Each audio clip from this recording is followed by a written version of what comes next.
enloquecen un poco, así que la idea es que los oriente yo para ver qué es lo que tienen que estudiar de los síndromes linfoproliferativos, porque cuando leen este tema se vuelven un poco, se confunden un poco, se piensan que tienen que saber todo de cada uno, en específico de los síndromes linfoproliferativos, así que yo voy a tratar de orientarlos a ver qué es lo que tienen que saber de estos síndromes, que son un montón.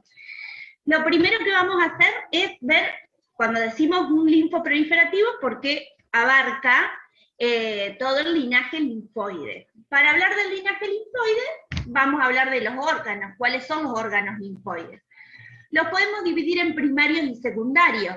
Primarios porque donde se originan estas células también desarrollan y maduran, pero los secundarios no originan estas células, sino que solo son lugares donde maduran o son activadas por diferentes antígenos. Los primarios son la médula ósea y el timo, y los secundarios son las adenoides, amígdala, placas de Peyer, los ganglios linfáticos y el vaso. Los linfocitos, cuando nacen, esta es como la vida del linfocito, en este caso del linfocito B, no se vuelvan locos con esta diapositiva, en realidad, mientras van madurando, luego de nacer la médula ósea, van pasando por diferentes estadios hasta que se vuelcan al capilar, van pasando por un montón de estadios, ¿está? Es como, yo les digo por ahí a los residentes, es como cuando uno nace, la infancia, la adolescencia, la adultez, ¿está? Va pasando por diferentes estadios. ¿Cómo nos damos cuenta nosotros de estos diferentes estadios de los linfocitos? Acá es lo que está haciendo el linfocito B, ¿se acuerdan que para qué sirve? Para fabricar anticuerpos, está contra diferentes antígenos. La capacidad de estos linfocitos, la capacidad extraordinaria que tienen, es que producen anticuerpos contra un montón de antígenos, ¿está? Entonces, esto lo van haciendo a través de diferentes trabajitos que van haciendo, y eso los hace madurar, ¿está? Son diferentes combinaciones de partes de genes, donde van preparándose para fabricar anticuerpos contra diferentes antígenos, ¿sí? Bien. ¿Qué hace estos linfocitos? ¿Qué pasa con estos linfocitos? También son controlados en la médula ósea. Se llama selección. ¿Qué pasa? Si atacan a alguna parte del organismo, se llama selección negativa porque se desechan, por decirlo así, ¿está? Entonces, tienen todos unos diferentes estadios madurativos en los cuales, ¿cómo vamos a darnos cuenta en qué parte del estadio está cuando clona esta célula? Por los antígenos de superficie que tiene, a través de la citometría de flujo en nuestro caso, o de la inmunohistoquímica en el caso que esté en un órgano y tengamos una biopsia. Una vez que terminan de madurar en médula ósea, dijimos que pasan a los senos capilares, a través de eso pasan a la sangre, y van a terminar de madurar en el vaso, y a tomar contacto con su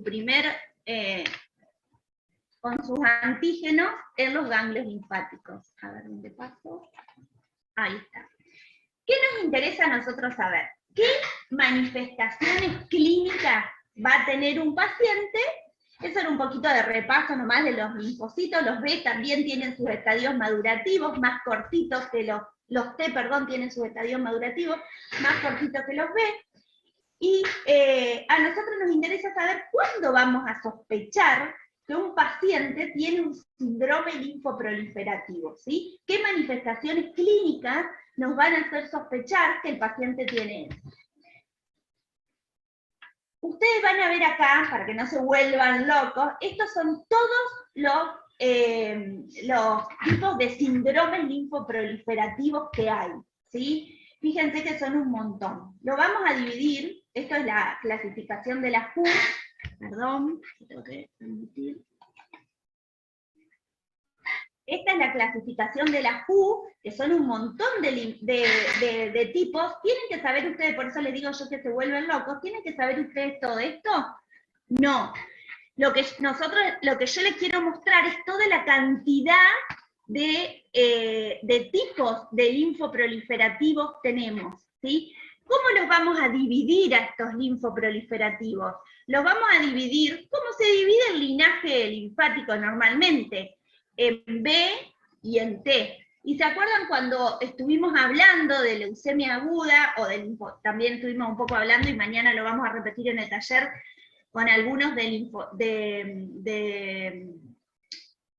células maduras e inmaduras? Lo mismo vamos a hacer con estos linfoproliferativos. Lo vamos a dividir en maduros e inmaduros, y los vamos a dividir en B y en T, ¿sí? Cuando hablamos de linfoproliferativos, en general estamos hablando de los linfoproliferativos crónicos, o sea que estamos hablando, las leucemias agudas las dejamos en el seminario pasado, y ahora estaríamos hablando de los síndromes linfoproliferativos crónicos, ¿sí? Entonces, vamos a tener todos estos del tipo, inclusive hasta acá, de células maduras linfoides B, y estos de células maduras linfoides T. Fíjense que cada uno tiene su nombre y su apellido, pero vamos a ver cómo lo podemos sospechar. Seguimos con los T, y por último, el linfoma de Hodgkin. Vamos a ver cómo podemos englobar toda esta cantidad de entidades que corresponden a los linfoproliferativos. Como habíamos dicho previamente, en agudos y crónicos, en B y en T. Las agudas las damos por finalizadas porque son las leucemias, en este caso serían las leucemias linfoblásticas agudas, y en este caso estaríamos hablando de linfoproliferativos crónicos, que también los podemos, tanto los agudos como los crónicos los dividimos en B o en T. ¿Cómo nos damos cuenta si esos linfocitos son B o T? No tenemos forma de darnos cuenta al microscopio, solamente por antígenos de superficie que nos van a decir si son B o T, a través de la citometría del flujo o la inmunohistoquímica. A la vez, toda esa cantidad que tenemos de entidades que corresponden a los linfoproliferativos crónicos o maduros, los podemos dividir en dos grandes bolsas, podemos meter esa cantidad de entidades. En linfomas agresivos y linfomas indolentes, o linfoproliferativos agresivos y linfoproliferativos indolentes. Esto va a tener que ver con la duplicación de la célula linfática, la clonal, pero nos va a dar diferentes manifestaciones clínicas. ¿Cómo van a ser los agresivos? ¿Cómo van a ser los agresivos? Van a ser de rápido crecimiento, generalmente se acompañan rápidamente de síntomas B, y el paciente va a consultar muy rápido porque va a tener, por ejemplo, una adenopatía en un sitio cervical que de una semana a la otra le va a crecer, de ser una pelotita chiquitita, le va a crecer como una pelota de tenis. Por lo tanto, los pacientes se asustan y concurren rápido a la consulta. ¿Qué pasa con los indolentes? Los indolentes son de muy lento crecimiento, la duplicación de la célula linfática clonal es lenta, a veces duplica, a veces queda en stand-by. Entonces, la clínica va a ser súper lenta y muchas veces al paciente le cuesta consultar rápido. Y cuando llega a la consulta, generalmente tiene un estadio 4, que les decimos, ahora les voy a decir cómo se dividen los estadios, generalmente tiene mucho compromiso, porque la verdad que no tuvo tanta clínica como para consultar rápido. Y son gangliecitos que, si consulta por adenopatía, son ganglios que el paciente dice que lo tiene hace un montón, que a veces le crece y a veces queda igual. Entonces, por eso no consultan tan rápidamente. ¿Cuál es la diferencia? Esta es la diferencia de la clínica, lo que tienen. Y acuérdense que cuando ustedes ven en oncología, cuando estuvieron hablando, o en farmacología de drogas antineoplásicas, ¿en qué momento les hace efecto la droga antineoplásica a la célula? en el momento que se está dividiendo. Por lo tanto, estos linfomas agresivos son muy sensibles a las drogas, o sea, son muy sensibles al tratamiento con quimioterapia, y los indolentes no tanto, porque solamente van a atacar a esta célula maligna que esté, o clonal, que esté dividiéndose. Si justo cuando le hacemos la quimioterapia no se está dividiendo la célula, no podemos, no le va a hacer efecto a la quimioterapia, por eso no son tan efectivos. Perdón. Un linfoma difuso. Difuso celular. Sí, linfoma difuso de células grandes. B. Entonces, por eso son más resistentes o más tendientes a recaer, porque quedan algunas células, por más que le hagamos quimioterapia, que no, justo en ese momento no estaban dividiéndose, quedaron y más adelante recae el paciente. Van a ver que dentro del grupo de los indolentes, ni siquiera tienen indicación de tratamiento todos, tienen circunstancias que hacen que nosotros tengamos que tratarlos, sino muchas veces el tratamiento que decimos nosotros sería un watch and wait, que es solamente observarlos y ver si en algún momento le produce algún inconveniente que le perjudica la vida, ahí recién lo tratamos al paciente, si no, no. En cambio los agresivos son de tratamiento urgente. ¿Se entendió eso hasta ahí? Eso es como lo más importante que tenemos que saber de toda esa cantidad que yo les mostré, que es la clasificación de la OMS, la última clasificación de la OMS, de todos los linfomas. ¿Tienen que saberse esa clasificación? No, no sirve para nada. Es más, a nosotros cuando lo sospechamos clínicamente, sospechamos que tiene un linfoma agresivo o un linfoma indolente. El único que nos da el nombre y apellido es la anatomía patológica. Cuando tenemos una muestra de tejido o una citometría de flujo, donde nos dice exactamente el nombre y apellido del síndrome linfoproliferativo. Pero nosotros, clínicamente, lo podemos sospechar como linfomas indolentes o agresivos, y el nombre y el apellido exacto de la enfermedad nos la va a dar de qué linfoproliferativo, la anatomía patológica. La mayoría de los agresivos se comporta, después cada patología tiene sus características particulares, pero la mayoría se comporta más o menos así, y la mayoría de los indolentes se comporta así. Después lo que tenemos que saber es cuáles son indolentes y cuáles son agresivos. El tratamiento de los linfomas en su mayoría es quimioterapia, el de los agresivos es quimioterapia urgente, y el de los indolentes es quimioterapia viendo en qué momento la necesita. Si nosotros tenemos que dividir a todos los linfomas, cuando lo vieron acá en la clasificación, fíjense que tenemos en B y en T. Dentro de los B tenemos al linfoma de Hodgkin, ¿sí? Y, a ver si está acá.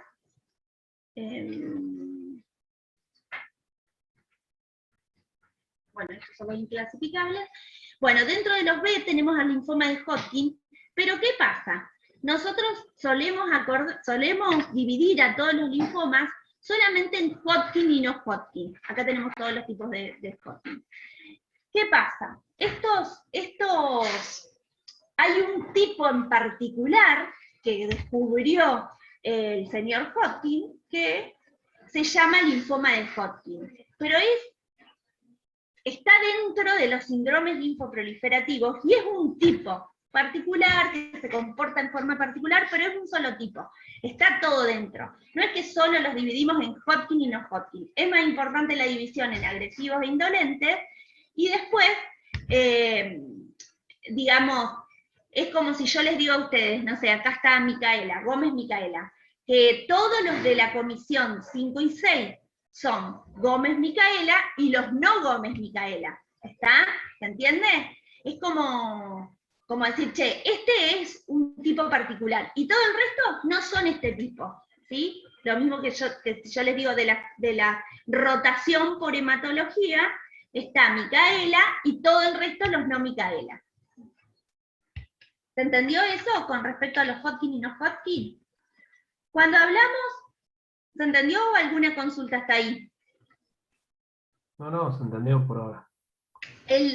Cuando hablamos del linfoma de Hodgkin, específicamente, vamos a hablar que es una neoplasia linfoproliferativa clonal B, es dentro de todas las patologías oncológicas, es una de las más potencialmente curables y tiene una particularidad, que tiene una incidencia bimodal, que suele afectar a gente joven alrededor de 20 años y después al adulto mayor de 55 años. La mayoría de los linfomas puede afectar a las personas entre 0 y 100 años, a todas las edades, pero tienen incidencia más a tal edad, la mayoría, su incidencia es a mayor edad, excepto el Hodgkin, que la mayoría que tiene esas dos incidencias, alrededor de los 20 años y en mayores de 55 años. Tienen una supervivencia relativa, para que vean que son potencialmente curables, de 90% al año, de 80% a los 10 años. Esto es algo medio generalizado, porque después nosotros, de acuerdo a los linfomas, de acuerdo a diferentes características, tenemos pronósticos, que algunos son mejores, de estos 80 a los 10 años, y algunos son un poquito más bajos. Esto es como un promedio de todos los linfomas de Hodgkin. Después los podemos dividir en pronósticos favorables y desfavorables.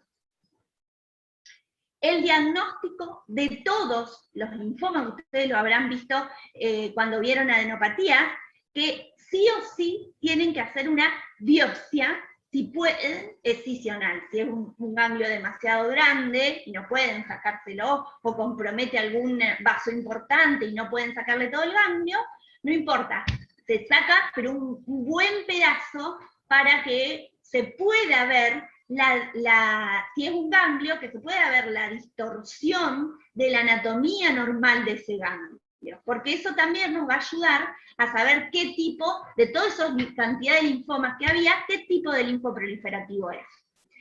El diagnóstico del linfoma de Hodgkin tiene una célula característica que se llama célula de Redi-Sternberg.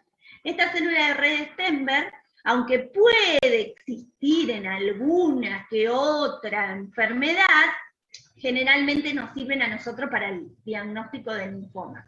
Es una célula bien grande, binucleada, con nucleolo. Nosotros le decimos células en búho, porque vieron que tienen una carita de búho.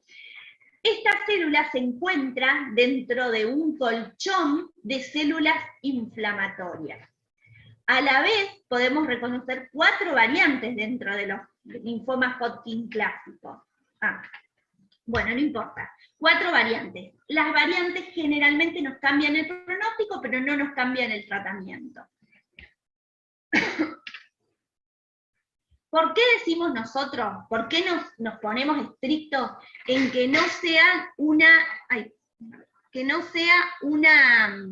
me está saliendo la camarita, que no sea una punción aspiración y sí una biopsia, ¿está? Porque cuando nosotros hacemos una punción aspiración con aguja fina de un ganglio, que a veces sería lo más práctico, lo más fácil, porque se puede hacer en el consultorio, no hace falta anestesiar al paciente, porque solo nos da información de citología, no nos habla de la histoarquitectura de la adenopatía, que a nosotros nos sirve al anatomopatólogo le sirve para el diagnóstico. ¿Sí? Así que la biopsia siempre nos da más información, podemos ver la histoarquitectura y le podemos hacer el inmunohistoquímico o hasta un citogenético si necesitamos de la muestra de tejido. En cambio, con el aspirado hacemos lo mismo que cuando vimos el frotis de sangre periférica.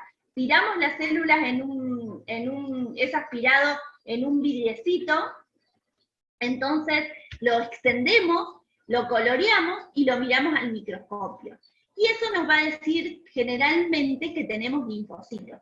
Si nosotros tenemos, por ejemplo, una adenopatía inflamatoria, no sé, por una mononucleosis infecciosa, tenemos una adenopatía reactiva, y sacamos hacemos una punción aspiración de la adenopatía, y vemos esas células. ¿Qué células vamos a ver? alguien si quiere contestar, ¿qué célula podemos ver si hacemos una punción aspiración de una linfadenopatía reactiva?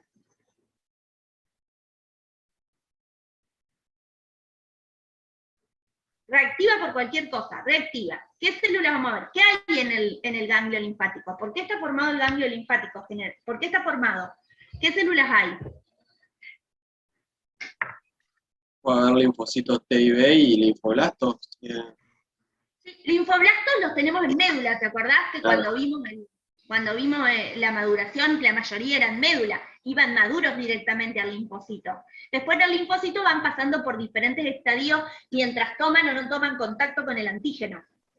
Pero bueno, tiene principalmente linfocitos el ganglio, ¿no? Entonces yo le saco células, las miro al microscopio y ¿qué voy a decir? Tiene linfocitos. Y si tengo una adenopatía por un linfoma, ¿qué voy a tener en la citología? ¿Células inflamatorias? ¿Qué células inflamatorias? Porque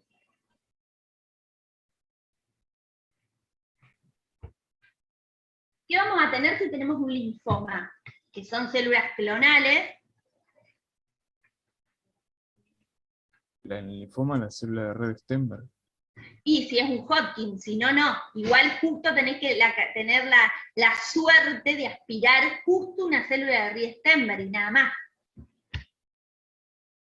¿Qué voy a tener yo si tengo un linfoma? ¿Qué pasa en un linfoma? Si decimos que es un linfo proliferativo, ¿qué es lo que pasa?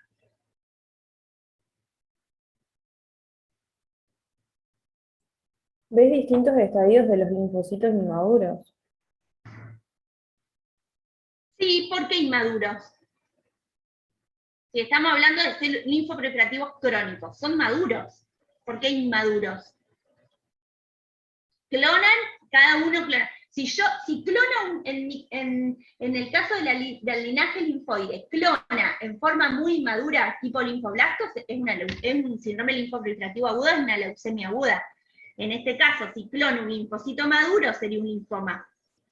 O sea, si yo pincho un ganglio que esté, digamos, aumentado de tamaño por una causa reactiva, como si fuera una mononucleosis infecciosa, significa que ese ganglio está aumentado porque tiene mucha proliferación de linfocitos. O sea, yo voy a punchar y voy a mirar linfocitos. Si yo tengo un linfoma, voy a tener linfocitos pero clonales. Voy a pinchar, voy a mirar el microscopio y ¿qué voy a ver? Linfocitos. ¿Cómo hago para hacer el diagnóstico diferencial con una punción aspiración de aguja fina en una citología? Si yo veo lo mismo, linfocitos en uno y linfocitos en otro. Si son reactivos o son clonales, me lo va a dar algún estudio tipo inmunohistoquímico o citometría de flujo, pero yo no puedo mirar al microscopio si esos linfocitos son reactivos o clonales. Si ese aumento y esa proliferación de linfocitos es por culpa de que son todos iguales o porque los linfocitos son reactivos. Que lo único que me va a dar es que tienen diferentes antígenos de superficie, pero yo al microscopio no me voy a dar cuenta. Así que si yo le hago una PAF a una mononucleosis infecciosa o una PAF a un linfoma, voy a ver lo mismo. Así que no me sirve para nada. Y es más, cuando nosotros tenemos un ganglio que ya está punzado, ese ganglio está cicatrizal y para el anatomopatólogo también es como una confusión para mirar ese ganglio. Así que nosotros como que nos atrasa la PAF y encima le daña el ganglio al anatomopatólogo. ¿Sí? Así que si sospechamos un linfo proliferativo, siempre hacer biopsia.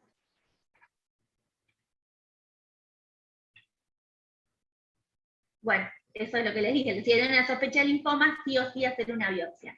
Estos eran los subtipos histológicos que les había dicho dentro de la clasificación de los linfomas de Hodgkin, que estos son los clásicos que se dividen en esclerosis nodular, celularidad mixta, depresión linfocitaria y rico linfocitos. Estas son las 4 subtipos histológicos del clásico, que es la mayoría, el 95%. El 5% restante se llama predominio linfocítico nodular, que es como aparte, se trata diferente.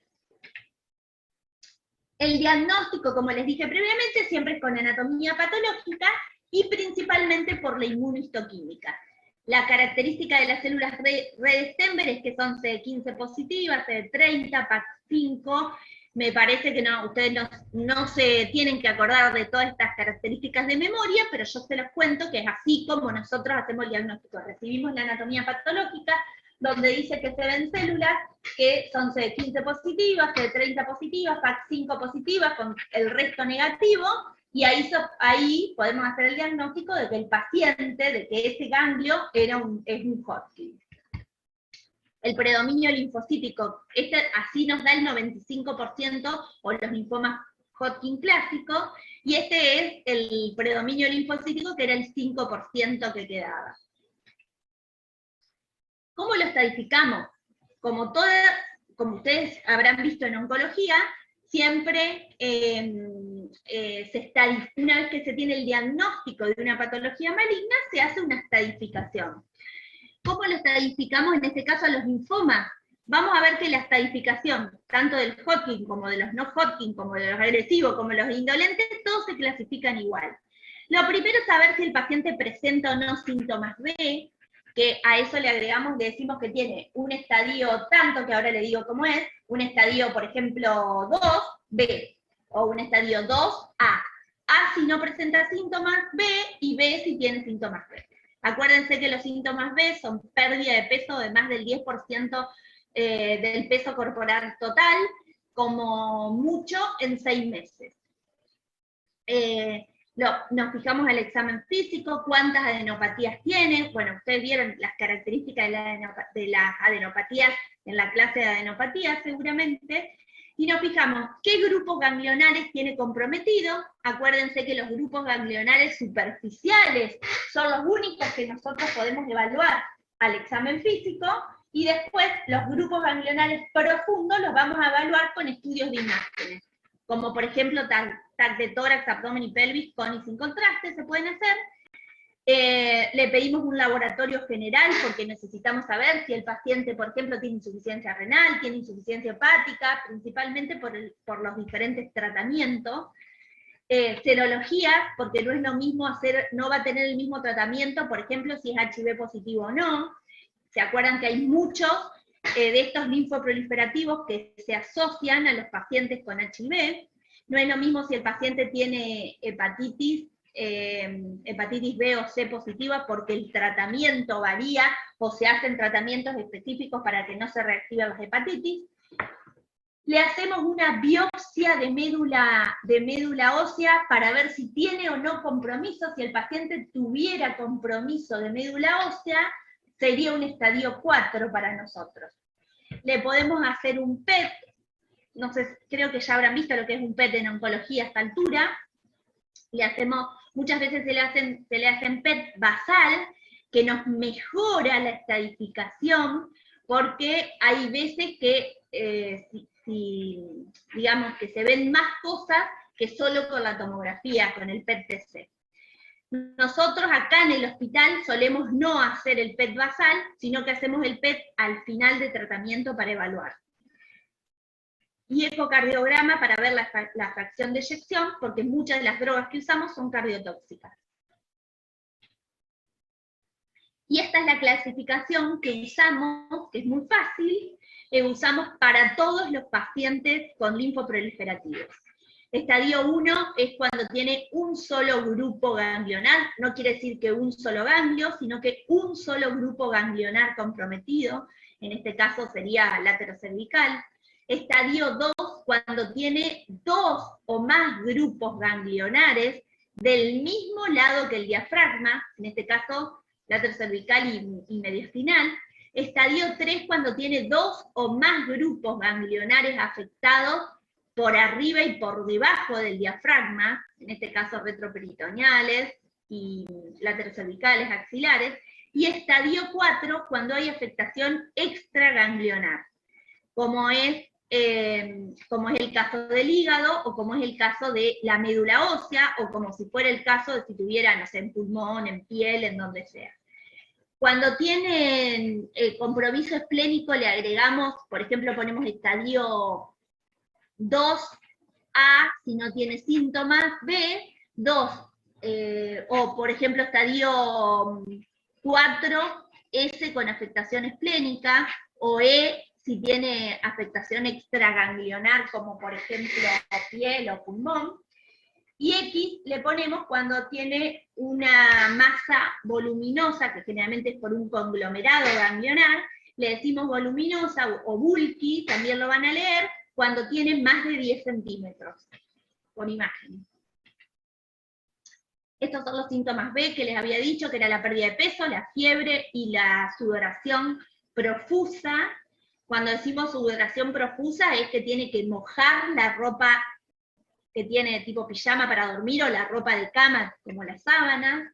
Si no, no es un poquito de sudoración, es una sudoración en un momento en que el paciente, por ejemplo, si duerme, que no es un momento que uno transpira, ¿no? Si el paciente está jugando un partido de fútbol, sino que si tiene sudoración profusa cuando el paciente está en un momento como el sueño, donde no debería sudar, y moja la ropa de cama.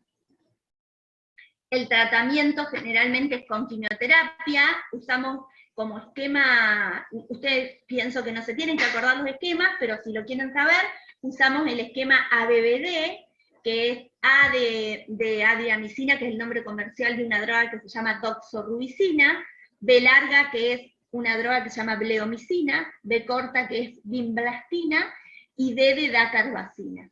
Por eso le decimos ABBD, porque es como son 4 drogas que aplicamos, lo controlamos con un PET interino para ver si tuvo respuesta o no al tratamiento, seguimos con quimio y a evaluar cada paciente si aparte de quimio también hace rayos, y le hacemos un PET al final del tratamiento para ver si todo lo que tenía afectado por la estadificación está en remisión. ¿Alguna consulta hasta ahí del Hodgkin? ¿Algo que no haya, algo que quieran saber o algo que no hayan comprendido? Seguimos entonces. Con respecto a los no Hodgkin, que acuérdense que son todo el resto de los linfomas, todo el resto de esa clasificación larga que estuvimos viendo, y acá más que nada, porque queda todo el resto, lo dividimos en agresivos e indolentes. ¿Cuáles son los abanderados de los agresivos? El Burkitt y el difuso. ¿Cuál es el más frecuente? El difuso, por lejos. ¿Cuáles son los abanderados de los indolentes? El manto, el linfoma del manto y el folicular. ¿Cuál es el más frecuente de los indolentes? El folicular. Si nosotros agarramos todos los difusos y todos los foliculares de los linfomas, tenemos más del 60% de todos los linfoproliferativos. ¿Está? Entonces, el difuso es el más frecuente de los agresivos y el folicular es el más frecuente de los indolentes. Entonces, ¿yo qué les digo? Si tienen que estudiar a fondo alguno de los linfomas, estudian por frecuencia estos dos, y casi todos los agresivos se van a comportar parecido al linfoma difuso, y casi todos los indolentes se van a comportar parecido al folicular. Después el manto tiene algunas características, el Burkitt tiene algunas características, pero dentro digamos, con estos dos nos llevamos la mayoría de todos los linfomas. Por ejemplo, si yo sospecho de que tengo un paciente y sospecho que es un linfoma agresivo, y el primer diagnóstico que voy a tener es el linfoma difuso. Si viene un paciente y sospecho que tiene un linfoma indolente, el primero que voy a sospechar es el folicular, por frecuencia. ¿Qué hacemos una vez que tenemos el diagnóstico? Siempre la misma es la estadificación. Dentro de la anamnesis preguntamos la edad, las comorbilidades, si usa otros fármacos, cuándo inició, qué otros síntomas asociados. La mayoría de esta información nos sirve no solo para el diagnóstico, sino también para el pronóstico. Y siempre, siempre si tiene síntomas B o no. le hacemos el examen físico y vemos las características de las adenopatías, que son estas, que ustedes ya las habrán visto cuando vieron la clase, donde tenemos que evaluar el tamaño, la forma, la consistencia, la sensibilidad, o sea, si es dolorosa o no, si tiene signos inflamatorios o no, y si se mueve o no se mueve. O sea, si está fija o no a los planos profundos. Y va a ser una adenopatía localizada, generalmente cuando es un linfoma agresivo, o una adenopatía generalizada, generalmente en los linfomas indolentes. No olvidarse de que tanto el hígado como el vaso pueden estar comprometidos en los linfoproliferativos, por eso siempre lo buscamos gliceromegalia. Los estudios complementarios que le pedimos, más o menos parecidos a los que les dije en el Hodgkin, que es un laboratorio general, las serologías, porque no es lo mismo si el paciente es HIV o no. Le podemos hacer estudios de imágenes, por ejemplo, para ver masas mediastinales, o una ecografía para ver alguna masa abdominal, el ecocardiograma para evaluar la función ventricular, y la verdad que radiografía y ecografía quedarían suplantados casi por la tomografía. Si estamos en un lugar donde no tenemos tomografía, que la verdad que son escasos lugares actualmente, pero tenemos la opción de ver estos grupos ganglionares profundos con radiografía y ecografía.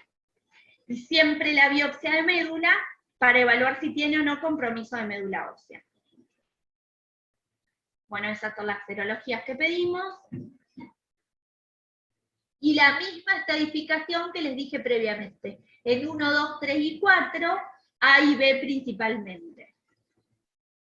Acá dice más score porque cada uno de los diferentes linfoproliferativos tiene su score pronóstico. O sea, una vez que yo tengo el diagnóstico de linfoma folicular, aplico el score pronóstico para el linfoma folicular.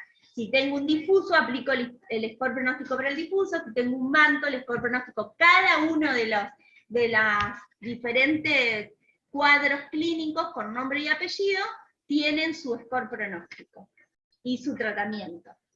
El tratamiento, como siempre les decía, como esta es una enfermedad generalmente del linaje linfoide, que empieza en médula ósea, termina en los ganglios, pero tenemos como un compromiso sanguíneo, siempre utilizamos tratamientos sistémicos con quimioterapia. Es muy rara, en muy raras ocasiones utilizamos solo radioterapia y nunca utilizamos solo tratamiento quirúrgico, como sería el caso de algunas patologías de oncología de tumores sólidos. En este caso, los linfomas nunca tienen tratamiento solo quirúrgico, pocas veces solo radioterapia y casi siempre quimioterapia, con o sin rayos. Lo mismo que los linfomas de Hodgkin, hacemos la quimioterapia, depende qué tipo de linfoma sea la cantidad de ciclos que hacemos, lo controlamos con una tomografía o un PET interino. Interino es más o menos la mitad del tratamiento para ver si le está haciendo efecto o lo tenemos que cambiar el tratamiento. Seguimos con la cantidad de quimioterapia que tengamos programada desde un principio y le hacemos generalmente un PET de fin de tratamiento, principalmente a los agresivos. Porque, no sé si ustedes estuvieron estudiando en imágenes cómo es que se hace el PET, que se utiliza glucosa o un derivado de un azúcar, porque digamos, con la teoría de que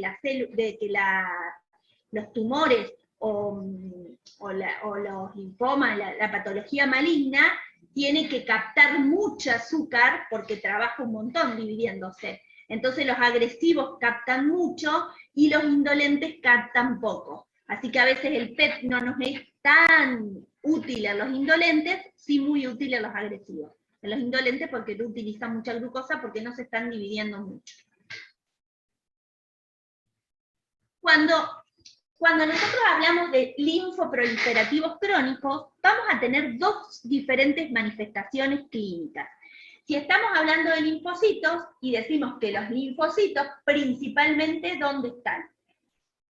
dijimos que crecen en médula ósea, se originan y se desarrollan y maduran en médula ósea, pasan a la sangre y después se depositan en diferentes órganos, como es el caso de los ganglios linfáticos o placas de Peyer, el intestino, amígdala, en diferentes lugares. Entonces, si nosotros tenemos un linfoproliferativos, ¿dónde van a crecer dónde van a proliferar? O van a proliferar, por ejemplo, en médula ósea y van a producir un montón de linfocitos en sangre periférica, entonces vamos a tener como manifestación una linfocitosis, o van a proliferar en alguno de estos tejidos donde terminan quedándose los linfocitos, como son los ganglios linfáticos, que se van a manifestar como adenopatías, o alguna alteración donde están los linfocitos normalmente, como es en el intestino, por ejemplo, las placas de Peyer, o en amígdala, o en cábum. Entonces, ahí es donde van a crecer, van a proliferar, y van a dar las diferentes manifestaciones clínicas. Entonces, principalmente, nosotros vamos a tener síndromes linfoproliferativos que se manifiestan como adenopatías, que es la mayoría del caso de los linfomas, o síndromes linfoproliferativos que se manifiestan con linfocitosis, como es el caso de la leucemia linfática crónica, que es un linfoproliferativo crónico. Entonces es una neoplasia compuesta por linfocitos B clonales maduros, a pesar de que se llama leucemia exclusivamente porque tiene muchos linfocitos en sangre periférica, y pueden acompañarse o no de adenopatías. Estos linfocitos maduros característicamente tienen estos dos antígenos de superficie para que nosotros hagamos el diagnóstico, que son CD5 y CD23 positivos, y como manifestaciones clínicas van a tener la linfocitosis, y además pueden tener linfadenopatía, esplenomegalia, hepatomegalia. Pueden, por estar esta médula ósea tan comprometida en fabricar estos linfocitos maduros, muchas veces no tienen linfocitos, tienen solamente estos linfocitos clonales y no tienen linfocitos normales, que son los que producen las gamaglobulinas normales. Entonces tienen una hipogamaglobulinemia, no tienen anticuerpos normales, y esto les da predisposición a diferentes infecciones. Pueden tener síntomas acompañantes como astenia y fatiga, fiebre, hasta los síntomas B también, y se pueden acompañar por toda esta alteración del sistema inmune de anemia hemolítica y trombocitopenia, cuando estos linfocitos atacan células propias, como en el caso de las plaquetas o los glóbulos rojos. Esta es la morfología, no sé si se alcanza a ver en la foto, generalmente tienen más de 5.000 linfocitos en sangre periférica, y no sé si se alcanza a ver bien en la foto, pero son linfocitos maduros. Yo a los chicos que estuvieron conmigo en las comisiones 5 y 6, el jueves, creo que les intentamos mostrar con Flor, acá tenemos una foto un poquito mejor, pero se ven que los linfocitos son bien maduros, ¿está? Porque tienen el núcleo con la cromatina densa. Y van a ver estas manchas, que son estos linfocitos, esta cantidad de linfocitos, como son linfocitos clonales, no son normales. En el frotis de sangre periférica, cuando extendemos la sangre, son muy débiles, se rompen fácilmente y producen estas manchas que tienen un nombre propio, que se llaman sombras de Gumprecht, que son características de las leucemias linfáticas crónicas. Estas manchas acá se llaman sombras de Gumprecht. Esta morfología típica a nosotros nos hace sospechar que es un linfoproliferativo crónico. Dentro de los linfoproliferativos crónicos que se manifiestan con linfocitosis, la más frecuente es la leucemia linfática crónica, y lo deberíamos confirmar con algún estudio que nos diga que estos linfocitos son clonales, como en el caso de la citometría de flujo, que nos dice que todos estos son iguales y son CD5 y CD23 positivos. Ahí está, con citometría de flujo lo confirmamos. Y bueno, tenemos complicaciones infecciosas por culpa de que no tenemos gamaglobulinas normales, y toda esta alteración de todo este sistema inmune nos produce enfermedades autoinmunes asociadas, como les dije, que eran la anemia hemolítica y la trombocitopenia inmune. Los podemos estadificar, igual que como estadificamos a los linfomas, en este los estadificamos, esta estadificación nos sirve para el pronóstico y para ver si realmente la leucemia linfática crónica estaría dentro de los linfoproliferativos indolentes, o sea que no siempre necesitan tratamiento, y el riesgo, o sea, en realidad el riesgo es para ver si le hacemos el tratamiento o no. Podemos dividirlo en estadio 0, estadio 1 y 2, estadio 3 y 4, de acuerdo a qué, aparte de la linfocitosis, qué otras cosas tiene acompañando esta enfermedad. Esta es otra clasificación, en vez de 1, 2, 3 y 4, en A, B y C, que habla lo mismo del pronóstico y de acuerdo a cuál de ellos vemos si le hacemos o no le hacemos tratamiento. Pero acuérdense que la leucemia linfática crónica está dentro de los linfoproliferativos indolentes. Entonces, ¿cuándo la tratamos? Cuando tiene alguna a todos los indolentes generalmente. En este caso está puesto para la leucemia linfática crónica, pero la mayoría de los indolentes. Los tratamos en el caso, si yo les tengo que resumir todo esto, es en el caso que tengan algo que le comprometa la vida al paciente, ¿sí? O le comprometa la vida en la calidad de vida, como es en el caso de que tenga síntomas B, o que le comprometa la vida de que se pueda morir de alguna complicación, como en el caso de la anemia y la trombocitopenia, por insuficiencia medular, por compromiso de estos linfocitos, o en el caso que tenga una esplenomegalia masiva, que le comprometa la calidad de vida principalmente, o una adenopatía tan grande como mayor a 10 centímetros, que por ejemplo le afecte algún uréter, y le pueda producir una insuficiencia renal obstructiva, o que le dé dolor, o que nosotros creamos que se transforme en un linfoproliferativo agresivo. A esto le decimos síndrome de Richter, que es cuando alguno de todas estas patologías indolentes se transforma en agresiva. En este caso, estos agresivos tienen peor pronóstico cuando vienen de un indolente previo, y se llama así, síndrome de Richter, tienen un tratamiento específico. Bueno, así medio rapidito, porque ya son las 8:30, medio rapidito intenté resumirles todos los linfoproliferativos y qué es a lo que ustedes le tienen que dar importancia y qué no. ¿Está? Entonces, cuando ustedes me digan si se tienen que estudiar la clasificación de la MS de memoria, no hace falta estudiarse, no hace falta estudiarse todo esto de memoria, ¿sí? Sino que ustedes sepan que todas estas las podemos dividir en dos grandes tipos clínicamente, lo podemos sospechar, y esto solamente nos lo va a decir la anatomía patológica. Con la anatomía patológica en mano, ahí sí podemos decir qué tratamiento específico le vamos a hacer al paciente. Otra cosa que no me quiero olvidar, acuérdense que los mielomas también están dentro de los linfoproliferativos crónicos B, maduros.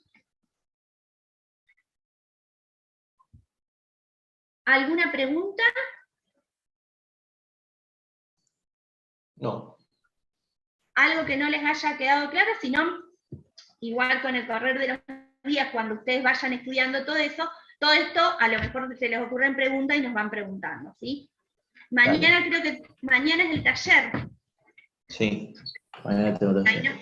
Ahí nos pueden aprovechar y nos preguntan si hay algo de lo que hayan estudiado y no hayan entendido. Vale. Bueno, chicos. Bueno, nos profe. vemos mañana entonces. Gracias, profe. Bueno, muchas gracias, profe.